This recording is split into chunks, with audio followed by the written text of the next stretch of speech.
नमस्ते, मैं प्रिया मेहरा आज आपके लिए कक्षा 8 पाठ 1 सुभाषितानी के प्रश्न उत्तर आपके लिए इस वीडियो में लेके आई हूँ। अगर आपने मेरा पहला वीडियो जिसमें मैंने सुभाषितानी पाठ को समझाया है, मेरा वह वीडियो नहीं देखा है तो डिस्क्रिप्शन बॉक्स में लिंक दिया गया है, आप उस पर क्लिक करके मेरे उस वीडियो को देख सकते हैं। तब जाके आप मेरे इस वीडियो को देखिए, जिससे कि प्रश्नों को हल करने में आपको आसानी हो। तो हम प्रश्न नंबर 3 से करना शुरू करते हैं। लिखा है, प्रश्नानाम उत्तराणि एक पदेन लिखत। प्रश्नों के उत्तर हमें एक पद में लिखना है। पहला प्रश्न है, व्यसनीनः किम नश्यति। व्यसनीन होता है जिसमें बुरी लत होती है, किम नश्यति उसका क्या नष्ट हो जाता है। विद्या फलम यानी कि जो व्यसनी होता है उस समय उसका विद्या का फल नष्ट हो जाता है, उस समय उसका दिमाग कुछ काम नहीं करता, तो क्या नष्ट हो जाता है, आंसर आएगा विद्या फलम।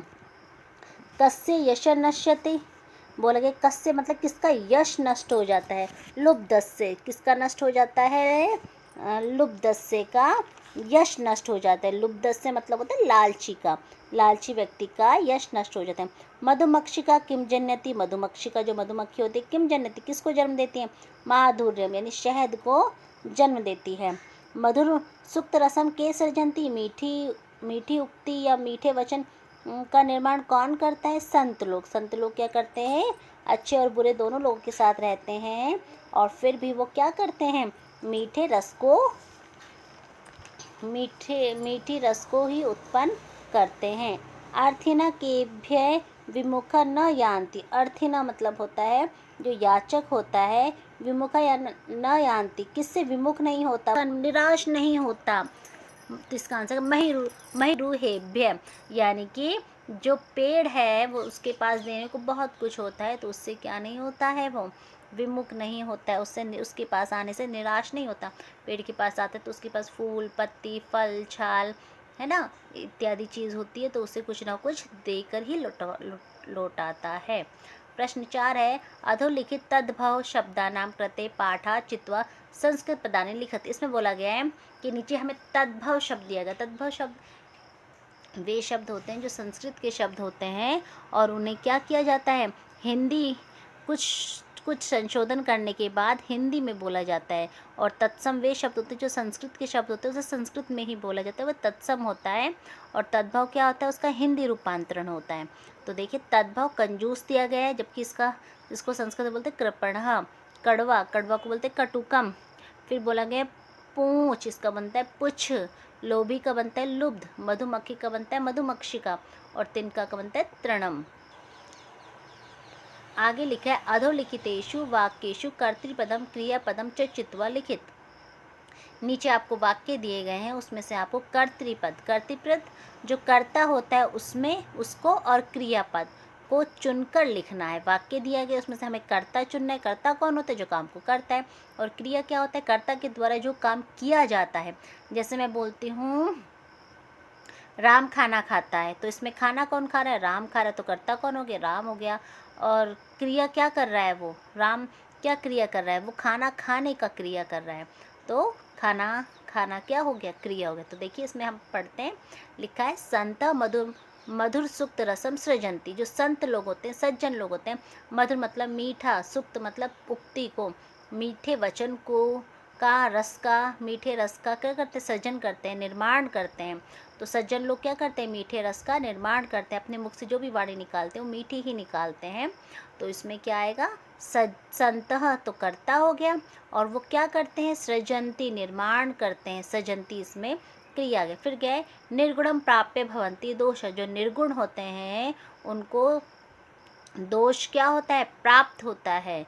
निर्गुण गुण जो होता है, हमने पढ़ा था श्लोक में, गुणवान व्यक्तियों को गुण प्राप्त होता है, जबकि निर्गुण व्यक्तियों को क्या होता है, गुण दोष में बदल जाते हैं। निर्गुण व्यक्तियों के गुण किस में बदल जाते, दोष में बदल जाते। तो इसमें कर्ता क्या आ गया, दोषा आ गया, और भवंती क्या हो गया, क्रिया हो गया। गुण गेशु गुणा भवंती, और गुणवान व्यक्तियों में गुण ही रहते हैं। तो गुणवान व्यक्तियों में क्या रहते हैं, गुण रहते हैं। और गुणा वो हो गया, कर्ता हो गया, जबकि भवंती क्रिया हो गया। फिर दिया गया मधुमक्षिका माधुर्य जन्येत, मधुमक्षिका यानी जो मधुमक्खी है, माधुर्य मतलब शहद को, जन्येत मतलब जन्म देती है। तो कौन जन्म देता है? मधुमक्खी जन्म देती है, तो आ जाएगा मधुमक्षिका। क्रिया का हो जाएगा जन्येत। पिशु नश्य मैत्री यश नश्यति, पिशु नश्य मतलब होता है जो चुगलखोर होता है उसकी मित्रता नष्ट हो जाती है। चुगलखोर की क्या नष्ट हो जाती है? मित्रता, तो मैत्री आ जाएगा। और नश्यति। नद समुद्र महासाद अपेय भवन्ति, जो नदियाँ होती है समुद्र में मिलने से क्या हो जाती है? अब पीने योग्य हो जाती है। तो इसमें कर्ता क्या आएगा? नद, और भवंती इसमें क्रिया होगा। फिर लिखा गया है रेखांकितानि पदानि आधृत्य प्रश्न निर्माण कुरु, के नीचे रेखांकित शब्द दिए गए हैं, हमको क्या करना है? प्रश्नों का निर्माण करना। तो पहले फिर लिखा है गुणा गुणगेशु गुणा भवंती। देखिए इसमें जो रेखांकित दिया गया है उसकी जगह पे हमें क्रियापद को ढूंढना है। गुणवान व्यक्तियों में गुण होते हैं, तो गुणवान व्यक्तियों में गुण ही रहते हैं। तो गुणवान व्यक्तियों में गुण क्या रहते हैं? तो क्या रहते हैं? गुण। देखिए गुण क्या है? बहुवचन है, पुल्लिंग है ना, पुल्लिंग का बहुवचन है। तो इसमें क्या आ जाएगा? हमने पढ़ा था किम शब्द का रूप चलेगा। कह, कऊ, के। क में विसर्ग, अगर एक वचन होता तो क आ जाता, और दो वचन होता तो कऊ आ जाता, और के बहुवचन। तो गुणा गुणगेशु गुणा भवन्ति, गुणवान व्यक्तियों में गुण ही रहते हैं। तो गुणवान व्यक्तियों में क्या रहते हैं? तो क्या रहते हैं के लिए क्या बोलेगा? के बोलेगा। तो आंसर क्या आएगा? के। फिर लिखे नद सुस्वादु तोया भवंती, जो नदी है सुस्वादु स्वादिष्ट जल को लेकर ही बहती है। तो देखिए नदी जो है इसमें वो बहुवचन में दिया गया है ना। तो हम किम शब्द का रूप बनाएंगे, तो किम शब्द का रूप बनता है का, के, कहा। तो इसमें क्या आ जाएगा? कहा आ जाएगा, क्योंकि बहुवचन में तो का एक वचन नो चेंज होता है, के द्विवचन, और का, के, कहा, तो इसका बहुवचन क्या बनेगा? कहा बनेगा। फिर बोला गया है लुब्धस्य यश नश्यति, लुब्धस्य मतलब होता है लालची का यश नष्ट हो जाता है। तो कस्य किसका यश नष्ट हो जाता है? तो किसके के लिए हमें क्या बोलना पड़े? कस्य।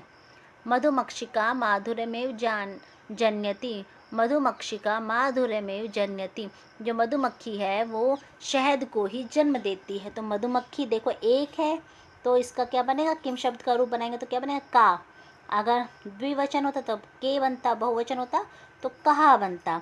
तो का किम शब्द का क्या रूप बनेगा? इसमें का आएगा। तस्य मूर्धन्य तिष्ठन्ति वायसा, तस्य मतलब उसके, मूर्धन्य मतलब सिर पर, तिष्ठन्ति बैठता है, वायसा मतलब कौवा, उसके सिर पर कौवा बैठता है।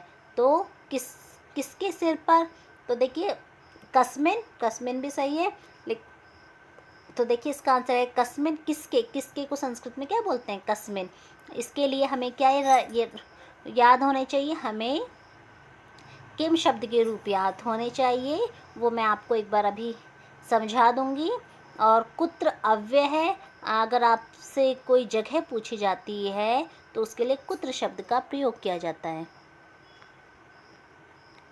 देखिए जो अभी हमने प्रश्न बनाया उसके लिए हमने क्या करा? हमने ये देखा कि देखिए किम शब्द होता है क्या। अगर हमें प्रश्न बनाना है, कोई चीज़ एक वचन है, संस्कृत में कुल 3 वचन होते हैं, एक वचन, द्विवचन, बहुवचन। विभक्ति होती है प्रथमा, द्वितीय, तृतीय, चतुर्थी, पंचमी, षष्ठी, सप्तमी, है ना। संबोधन प्रथमा में ने आ जाता है, कर्म को, द्वितीय में को आ जाता है, तृतीय में करण से आ जाता है, चतुर्थी में संप्रदान इत्यादि आ जाता है। तो इस प्रकार देखिए अगर एक है तो अगर क्वेश्चन पूछ रहा है कौन, तो आ जाएगा कह। दो है तो आ जाएगा कौ। बहुत सारे हैं तो के। ऐसे ही किसको बोलना है तो हमें को के लिए कोई अलग शब्द नहीं होगा, हमें उसकी जगह कम लिख देना हुआ। और किन दो के लिए हमें क्या, दो को के लिए हमें क्या करना पड़ेगा? कौ लिखना पड़ेगा। और किन सब को बहुवचन आ रहा है तो कान आ जाएगा। फिर हमें बोलना है किस से। देखिए से के लिए यहाँ पे कोई अलग से शब्द यूज़ नहीं है, अगर आप केन लिखते हैं तो इसका मतलब होता है किस से। काभ्या मतलब होता है किन दो से, और के कई मतलब होता है किन सब से। कसमई मतलब होता है किसके लिए। काभ्या मतलब होता है किन दो के लिए। केन मतलब होता है किन सब के लिए। कुतः, कुतः मतलब होता है कहाँ से। ये कस्मात भी लिख सकते हैं हम। काभ्याम, कहाँ, दो से, अगर कोई दो चीज़ आ रहा है तो हमें लिखना पड़े काभ्याम। और केभ्य मतलब बहुत सारे, किन सब से। कस्य मतलब किसका, कयो मतलब किन दो का, और केशा मतलब किन सब का। कस्मिन मतलब किस में और किस पर। देखिए कुत्र अव्यय है, आप किस, कस्मिन की जगह कुत्र भी लिख सकते हैं। कयो मतलब किन दो में, और केशु मतलब किन सब में। तो हमें जब प्रश्नवाचक वाक्य बनाने होते हैं तो हमें किम शब्द का रूप याद करना होता है।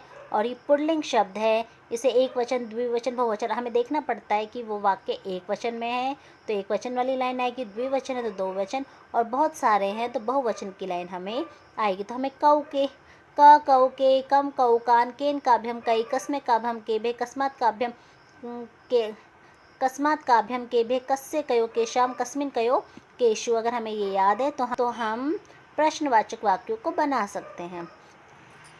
ये तो हमारा पुल्लिंग। तो ठीक है, अब हम आगे चलते हैं। तो हमने ये उसी तरह बनाया है कि हमने ये उसी तरह बनाया जैसे गुणा गुणेषु गुणा भवन्ति। तो के क्यों आया, गुणवान व्यक्तियों में गुण ही रहते हैं, गुणवान व्यक्ति में गुण ही होते हैं, तो गुणवान व्यक्ति में क्या होते हैं, उसके लिए के का प्रयोग किया। ठीक है, फिर लिखे नद सुस्वादु तोया।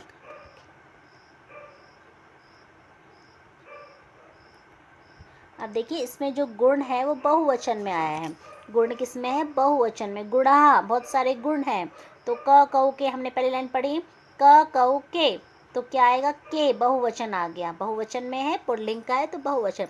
नद सुस्वादु भवन्ति, देखिए नदी बहुत सारी है तो नदी का क्या बनता है, किम शब्द का रूप बनता है, का के कहा, तो हमने कहा लिख दिया।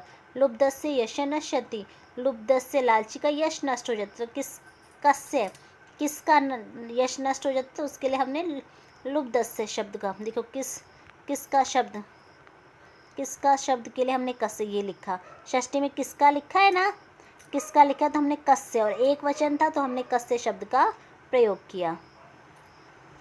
फिर देखिए, फिर बोला गया मधुमक्षिका, फिर बोला गया मधुमक्षिका माधुर्यमेव जनती, जो शहद है, शहद को जन्म देती है मधुमक्खी। अब देखो मधुमक्खी एक है तो मधुमक्खी का बनेगा का के कहा, स्त्रीलिंग बनता है का के कहा। और अगर पुल्लिंग का होता तो बनता क कऊ के। ठीक है, तो ऐसे तस्य मूर्धन्य तिष्ठन्ति वसा, उसके सिर पर कौआ बैठा है, तो किसके, किसके लिए तस्मिन शब्द का प्रयोग हुआ है। देखो किसके, ये सबसे लास्ट में दिखे, किस पर या किस में, तो कस्मिन।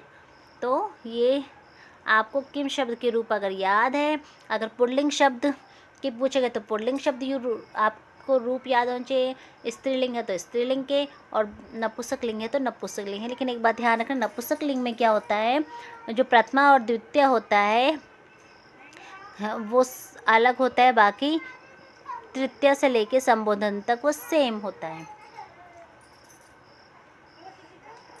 चलिए फिर दिया गया है उदाहरणानुसारम पदानि पृथक कुरुत। उदाहरण देकर, उदाहरण के अनुसार आपको क्या करना है, उदाहरणानुसार पदानि पृथक कुरुत। आपको पद दिया गया है और उसमें शब्दों, उस पद को पृथक करना, अलग अलग शब्द बनाने। देखिए लिखा गया समुद्रम आसाद, समुद्रम शब्द होता है, समुद्र शब्द नहीं होता। संस्कृत में समुद्र को समुद्रम बोलते हैं, समुद्रम आसाद।